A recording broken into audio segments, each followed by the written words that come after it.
Hello, Team NAVFAC Southwest. I'd like to thank you for your participation in our annual DEOCS survey. We had a 47% participation rate, which is 4% higher than the last one, and I'd just like to thank all of you. Unfortunately, I think we would have been even higher had we been able to continue to do paper surveys, but they've changed it and we can no longer do that. The DEOCS survey has a tremendous impact on how we conduct business, as well as laying the foundation of increasing our organizational effectiveness and improving how we take care of our people.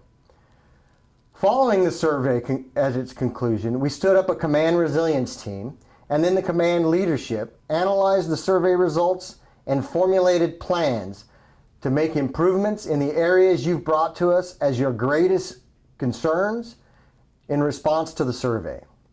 I'd like to highlight a few of our strengths. First of all, engagement was at 90%, connectedness was at 87%, and sexual assault response climate is at 87%. All of these are tremendously higher than the Navy average.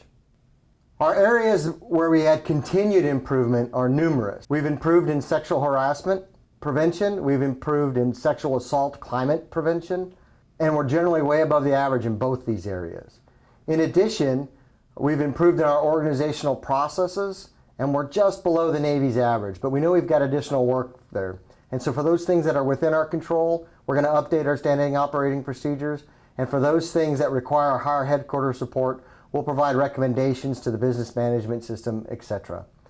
One of the greatest areas of improvement was perception of leadership, that it cares about the well-being of our entire workforce, and that we clearly communicate direction, and that area improved by 11%.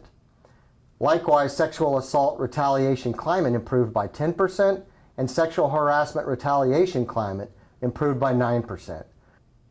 I would ask that each and every one of you request and review our policy related to sexual assault and harassment.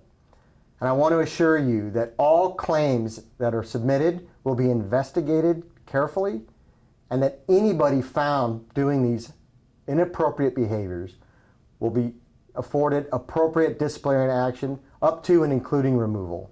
It's absolutely imperative that we do not allow that type of behavior in our workforce, in our workplace, and you've got my commitment to make sure that if it occurs, that those people are removed from working at our organization.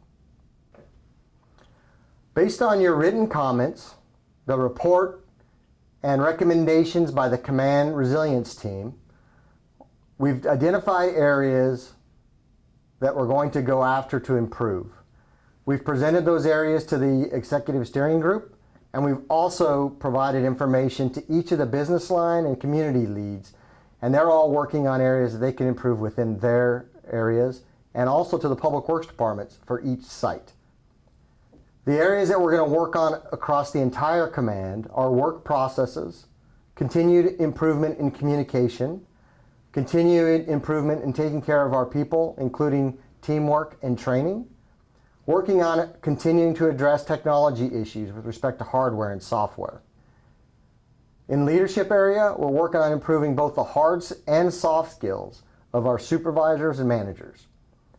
And then we're also looking at reevaluating our telework policy. We've made tremendous improvements over the last year, and we know that with the help of all of you, we can continue to improve in other areas to improve the overall capability and the morale of the organization. We want to make sure that everyone has a healthy and safe environment to work in. As I said, we've still got work to do, and we're committed to doing so. We're going to continue to aggressively work for positive change, which will enable us to provide better support to the fleet, the Marine Corps, and their families. In summary, I'd like to personally thank the 1,418 personnel who took the time to provide the survey to ensure that we have positive change within the organization. I truly appreciate your input, your time, and what you do for us every day. And I personally read every one of the thousands of written comments that we received. I look forward to our combined efforts to continue to improve the command this year, and I thank you for everything you do in support of the Air Force, the Marine Corps, the Navy, and our nation. Thanks, and keep charging.